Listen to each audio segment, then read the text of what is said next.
يعطيكم العافية. اليوم بدي أحكي عن لقائي بالفنان الكبير جميل راتب.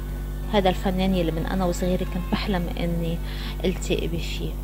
وبالفعل أستاذ كرم النجار الله يرحمه اللي كان على صداقة كتير وطيدة فيه كان هو الواسطة بيناتنا. أول شي أستاذ جميل كان رافض، ما بده يقابل صحفيين. بعد يومين بنتفاجأ فيه بيتصل فينا وبقول له تعال يا كرم اشرب الشاي عندي وهات ابتسام معك. طبعا أنا طرت من الفرحة.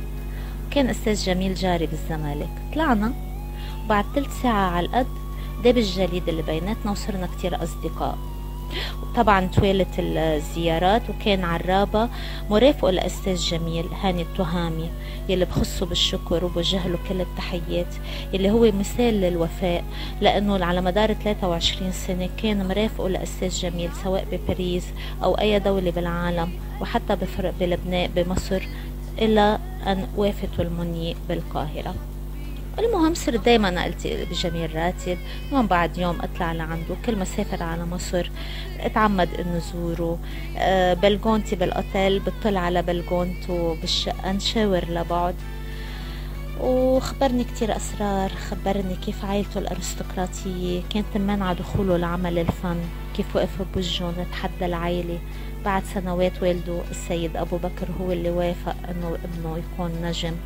الموضوع أخذ شوية وقت مع الوالدة.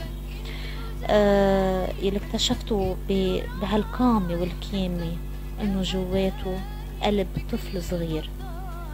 أستاذ جميل كان يلقب بعاشق الشعب لأنه كان يعشق البسطاء والمساكين والطيبين.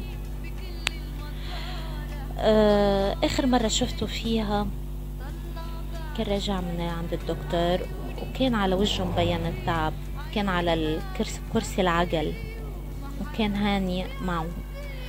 فسلمت عليه وبسته، قلت له سلامتك يا أستاذ. قال لي لا أنا حبقى كويس. قلت له أكيد، ما بخبركن كيف الناس تحوكموا حوالينا بالزمالك، وكان عم بسلم عليهم ويتصور معهم وكان مبسوط.